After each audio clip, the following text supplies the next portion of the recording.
کې پوره مشکلات حل کې الله دې دا د عزت ژوند په خپل ملک کې د دې په نصیب کې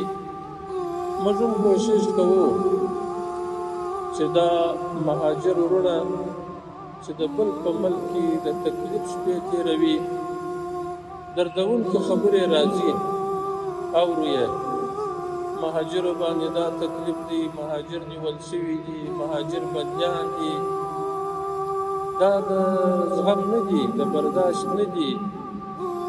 رب العالمین څخه خواست کوو چې الله پاک ته خپل وطن ته عافیت راولي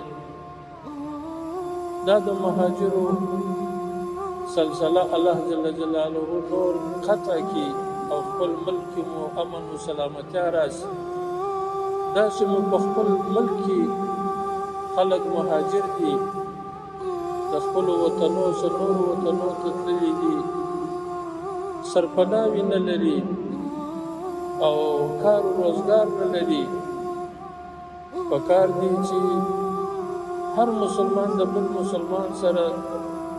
تعاون و کومک وکړي بالخصوص په افغانستان کې دغه مجاهدین وروڼه چې دي د مسلمانان دا بیا ډېر کومک یو بل ته ورکړي او پر حال یې پوښتنه وکړي او خپل منځ کې